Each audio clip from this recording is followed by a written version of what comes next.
Something is seriously wrong in the American economy. I'm very concerned that there are still millions of Americans in complete denial about just how bad this situation is about to get. I already told you that JP Morgan, Citibank, and Wells Fargo are positioning themselves for a complete economic crash. And then, like them, people like Warren Buffett continue to hold and build cash positions so that some of the largest financial institutions paying the smartest people to keep their companies out of the red. And when they start to get scared, you and I should be terrified. Around us, Americans are dying out here, trying to afford groceries and rent, mortgage, insurance, and basic needs of human life. Now, this is scary to me because I believe that based on the movements of the largest institutions, America buying and building enough weapons to power the locking down of our entire country, and the new continuity of government plans that are coming online, I believe that for them to be getting ready to this level, something big is about to pop. And I think that all of the signs signal to me that we're getting dangerously close to the point where the United States economy takes a bigger dump in the bowl than the morbidly obese pop star Lizzo. You don't have to know a single thing about the economy to be able to look around and know what's going on. You don't have to be an economist. You can have 2 cents worth of knowledge and $100 worth of opinions, and you still can't lie to yourself about the crash that we're going through. If you go to the gas station, I'm watching people and how they behave when their money gets tight. The same people that used to walk in, slap a 20 down and say, give me $20 on pump 3 or pump 4, are now starting to put $5 or $10. They're literally just buying enough gasoline to get to work because they're more concerned about not having enough money to do it again tomorrow. There's a single economic term that is at play here: contraction. And we have more contraction happening inside of our economy right now than a jock that's wading into ice water. And in some way, people believe that the absolute horse flock that the government is telling them that this is the best economy that America has ever had. Median household income in 1970 was $8,700 against $23,000 to buy a new house. So with that in mind, 2.7 years of median household income could pay off your house. That means that you could go and work a second full-time job for just 2 years of your life at the average income and pay off your house.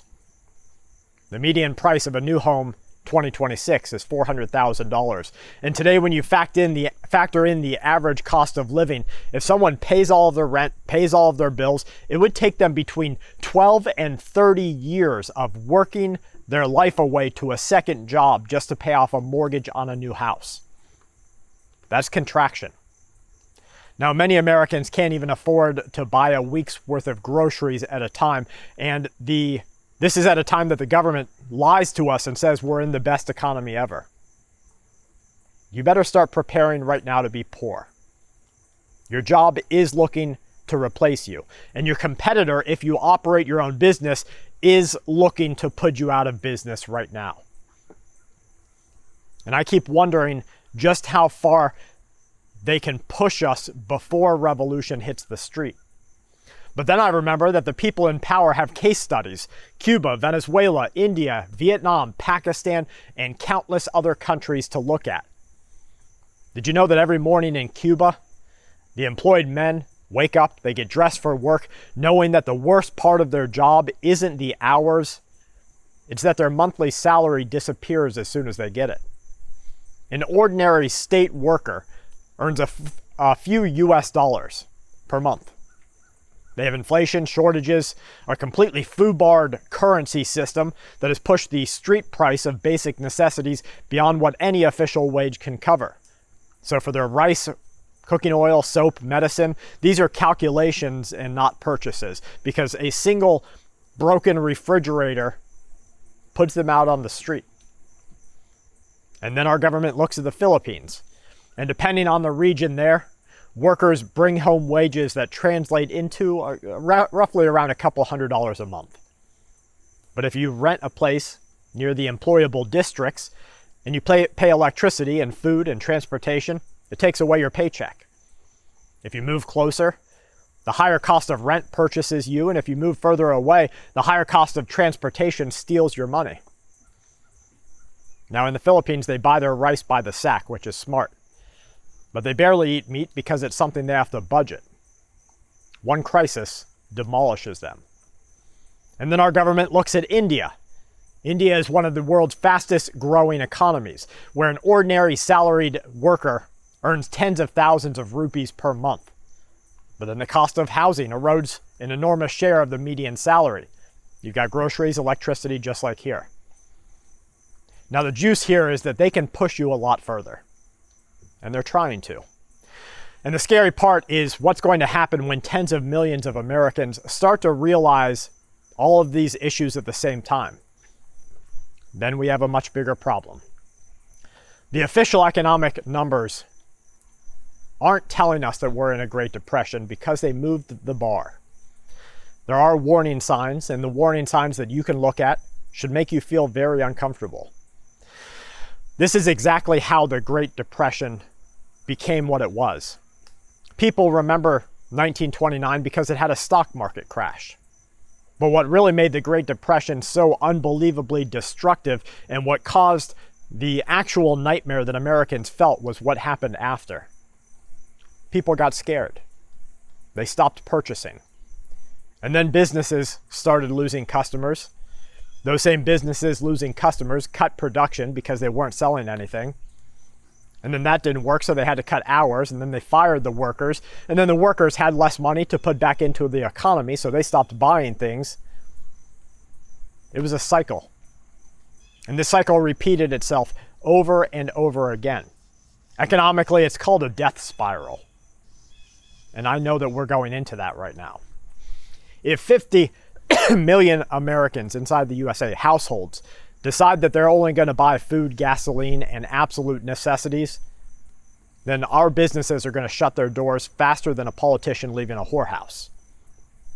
And then the rest of this starts moving quickly. Look at what happened in 1981 and 1982. Americans were beaten bloody by inflation for years. And then what did the Fed do? The Federal Reserve attacked inflation with higher interest rates.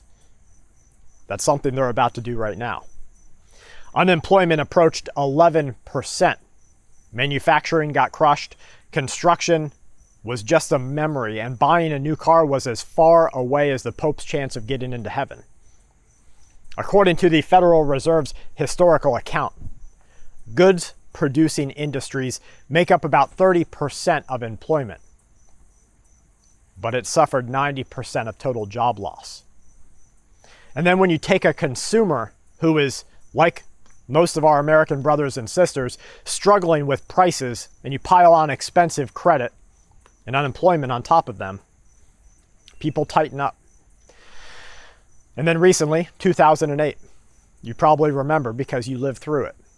And you remember exactly how quickly everything changed, because before the crash, people, no matter their economic position, they felt relatively wealthy. Their houses were appreciating, there was credit everywhere, people borrowed against their homes, they were buying new cars, taking lavish vacations, and they were spending this money because everybody assumed that tomorrow was going to be better than today. Then the machine stopped. Housing prices collapsed like they are right now. Banks failed. Credit froze and businesses closed. Real people lost their real jobs. GDP fell between the fourth quarter of 2007 and the second quarter of 2009, where unemployment hit double digits, and the average house price inside of the USA fell roughly 30% from its peak at the time. And then the rich got hit when the S&P 500 lost about 60% between 2007 and 2009. And it didn't start in some apocalyptic event. You just knew a neighbor that lost their job, and maybe you had a family member that couldn't find work, and then somebody that you knew, they lost their house. Next, a restaurant down the road closed. And then another one closed. And then the employers started calling everybody into the meeting room and saying, it's unfortunate, but we have to lay a certain number of you off. And today we still have people spending ridiculous amounts of money because they want to maintain an appearance that tomorrow is going to be okay, even though it's not. They're buying groceries and vehicles, vacations. They think everything has to be a luxury or whatever it makes them feel better about themselves, feel like the upper class. And if you have money, don't get me wrong, that's your own business. I'm proud of you. But 80% of your friends and family don't. And the first stage of a serious contraction isn't going to be people lining up at the food pantries, which we have, or empty tables. It's people canceling their Netflix. And they're eating their leftovers. And this one hits me close to home. They're repairing their own washer machine. Sales are winding down. Countries or companies are stopping hiring. And then over time disappears and temporary workers disappear. They thin out the hours and then they cut them because fear is hitting harder because people are afraid of becoming broke. And then when you multiply this mentality across millions of households, we are looking at right now, 2026 USA, a serious economic problem. Prepare to be poor. And I don't mean slightly inconvenienced. Prepare to be real poor. And if you're like me and you've ever been dirt poor before, you know what that means, and it's time to go back to it. Make your food stretch. Repair the things yourself because replacing them isn't an option anymore. Prepare yourself right now, mentally, because that time is upon us. If you're able to, you should build a cash reserve and keep food inside of your house, maintain your own vehicle, and take care of the things that you already own. We have very hard months right up ahead.